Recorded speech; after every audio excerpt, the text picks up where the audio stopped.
Proses terakhir dalam persediaan pilihan raya ialah untuk menentukan pembahagian kursi dan penentuan calon.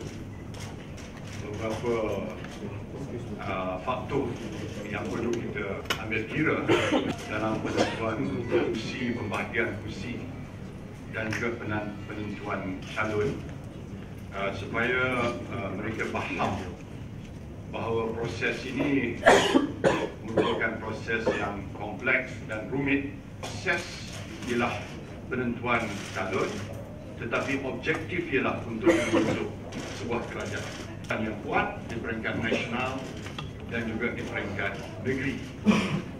Bukan menjadi calon itu sebagai objektif. Sebaliknya, calon itu merupakan proses ke arah objektif muktamadnya ialah untuk membentuk sebuah kerajaan yang kuat dan viable. Oleh itu, jika kita faham mengapa pilihan raya diadakan, maka kita tidak akan benarkan perasaan dan pertimbangan yang lain untuk mengganti pertimbangan untuk parti kita. Dan objektifnya ialah mau tidak mau kita perlu menubuhkan kerajaan yang kuat di peringkat nasional dan negeri.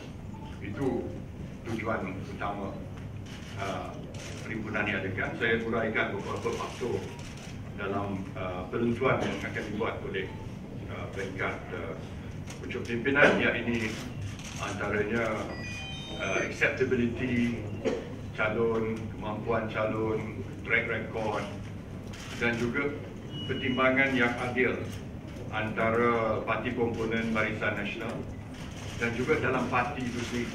Sebab kita ada pelbagai komponen dalam parti kita.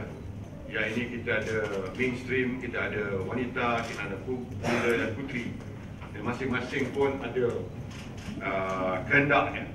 Dan terpaksa kita mengambil pertimbangan pada keseluruhannya supaya keputusan kita buat nanti merupakan keputusan yang bersifat seadil mungkin dapat kita lakukan. But basically kita gunakan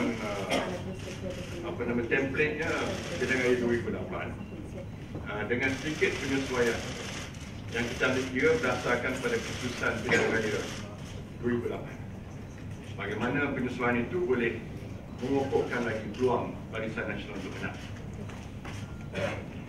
Kita mesti ada flexibility dalam penentuan sebab asasnya mesti kursi yang telah pun dibahagikan berdasarkan pada pilihan raya 2008. Dalam pada itu kita ambil sedikit perkiraan keputusan pilihan raya 2008 dan keadaan hari ini, demografi hari ini, supaya keputusan kita nanti itu memberi harapan yang lebih kepada Barisan Nasional. Itu ada faktor nasional, ada faktor calon. Kalau calon itu misalnya walaupun kalah dan bekerja buat dan diterima oleh masyarakat, maka dia masih ada peluang untuk dipertimbangkan. Maknanya kita tak kata semua calon yang kalah tak boleh bertanding, dan kita ambil kira prospek akan datang, prospek pilihan raya kali ini. Dia ada dua, satu daripada diri dia sendiri, maknanya secara peribadi dia, maknanya kebolehan dia dan ketokohan dia, pengalaman dia dan track record dia dan sebagainya, dan sama ada dia ada apa-apa masalah peribadi dan sebagainya. Itu satu aspek. Yang kedua ialah orang tu mesti diterima di kawasan, acceptability, kebolehan dan penerimaan ataupun acceptability. Dan ketiga, kita kena mikir juga faktor-faktor untuk menentukan perseimbangan yang adil antara parti komponen Barisan Nasional, antara sayap-sayap kita dan parti utama kita. Misalnya wanita tak mereka calon-calon mereka dipertimbangkan. Kadang-kadang maknanya kita mana nak pilih wanita ke, nak pilih orang bahagian ke, nak pilih pemuda ke. Jadi ini semua yang puteri, ini semua adalah pertimbangan yang perlu kita lakukan. Kita akan umumkan dalam beberapa hari lagi. Soal penerimaan dalam konteks kawasan pembinaan, setengah tu yang memihak pada kita, tapi tak ada kawasan. Itu pun kesukaran. Tapi kalau ada kesesuaiannya, kita sanggup menimbangkan. Dalam masa beberapa hari lagi, saya akan beritahu nanti. Maknanya kalau yang sebelum ni berpihak pada bangsa, dia diberi peluang bertanding luar VN, guna lambang VN atau macam mana? Dia akan gunakan lambang VN. Macam mana dengan mereka yang digelar VN? Ialah makna kalau kita fikir ada ruang dan boleh diterima, kita boleh pilih juga mereka bertanding. Dia tak semestinya masuk mana-mana parti komponen barisan lain. Dia boleh tanding atas tiket VN Plus. Tapi bilangannya agak kecil sebab masalah tidak berlaku penambahan kursi banding dengan bilangan 2008. Jadi maknanya bilangan kursinya sama. Jadi dalam hal itu kita kena buat penyesuaian.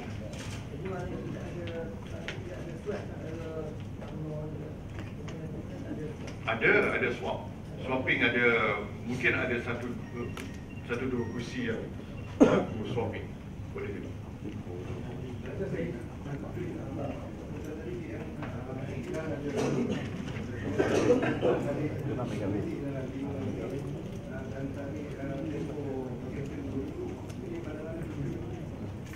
Itu SPR dah buat keputusan, kita terima lah.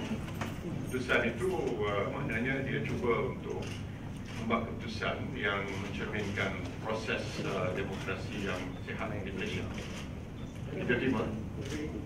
Kita cuba mengurangkan, minimalkan masalah tersebut. Sebab tu ucapan saya kata eloknya kalau kecewa tu hanya dalam tempoh 24 jam saja. Lepas tu kena turun padam. Okay. Right? Okay, thank you.